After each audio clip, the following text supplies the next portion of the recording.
Baldur's Gate 3 is almost certainly the most popular CRPG ever made. Certainly if you're going by the numbers. It's sold more copies than any CRPG that's ever been made.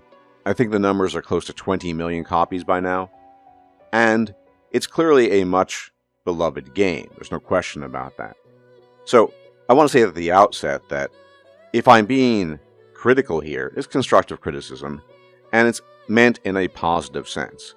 Because I like Baldur's Gate 3 just as much as anyone else does. In fact, as I've stated many times, Baldur's Gate 3 was my number 5 game on my top 5 RPGs of the previous decade. So I'm not throwing shade at Baldur's Gate 3 by any means.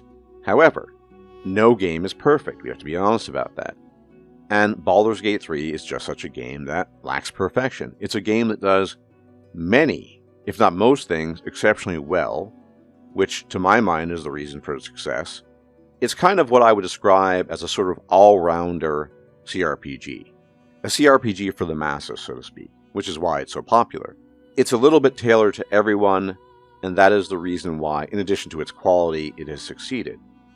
But there's one aspect of Baldur's Gate 3 I think that is average at best compared to the other features in the game. And when I say average, I mean average. I don't mean it's bad, I mean it's average. And when I'm referring to this average thing, I'm of course referring to the character creator. The character creator in Baldur's Gate 3 is pretty okay. It's average.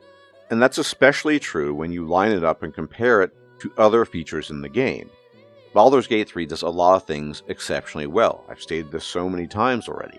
But the character creator by way of comparison falls by the wayside. You have, for example, a fairly limited number of presets when it comes to facial types and body types, as well as hairstyles. Now, it's better than in a lot of games, and it's certainly better than it was in previous Larian games, but it's still a relatively limited number.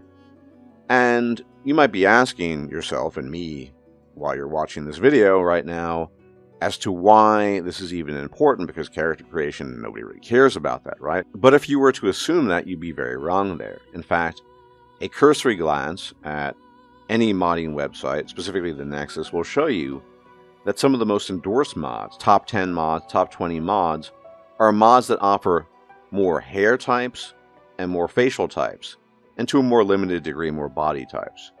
And so, people put a lot of stock in their character creation. People put a lot of stock and energy into the process of making a character that they personally find appealing. And yes, the character creator for this purpose is okay.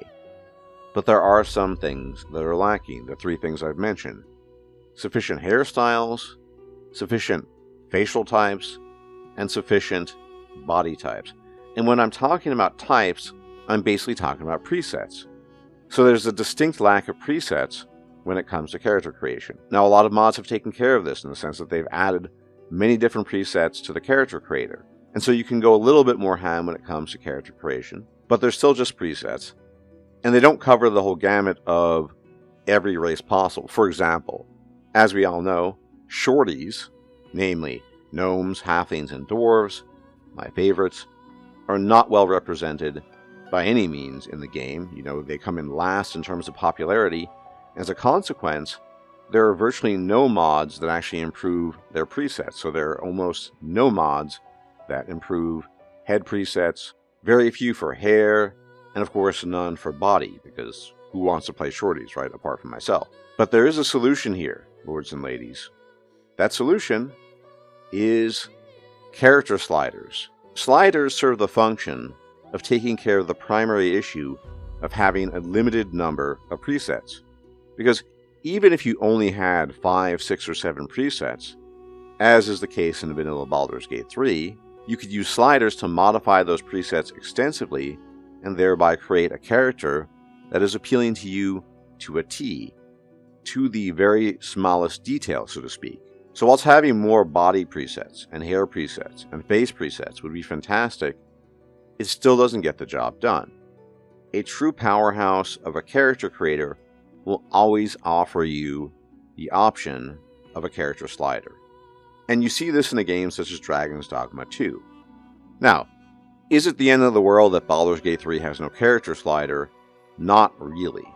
However, in Larian's forthcoming game, which we know nothing about basically, it would be remiss on their part if character creation did not offer that option. Well, as I've said, people love different options for character creation, and as I previously stated, this has been made abundantly clear by all the mods out there that are super popular, top 20, top 10 mods that give you more options in terms of your character appearance. They compete neck and neck with mods that change gameplay, UI mods, this sort of thing. So people are craving more options.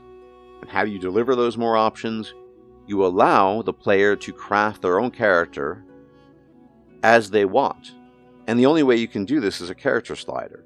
Now I know in Baldur's Gate 3 it was and is too late, but whatever game Larian makes next, they have the resources now, they have the money, they have the popularity, they have everything going for themselves.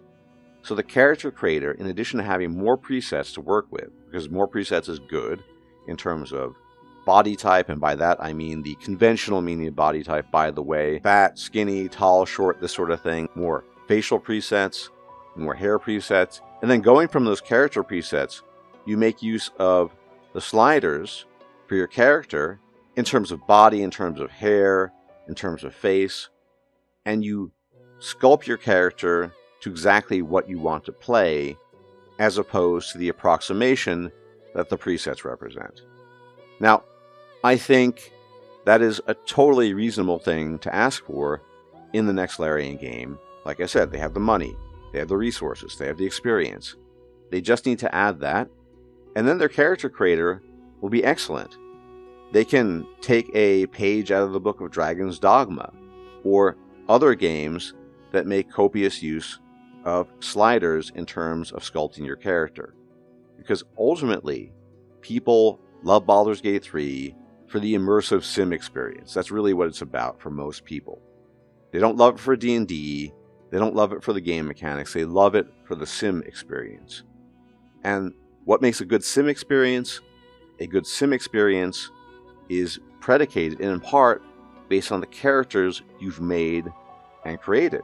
So in order to deliver that ultimate sim experience in the next Larian game, which again is what most people want, they need to implement sliders and offer more character presets in their character creator. Anyway, I don't want to ramble on more than necessary.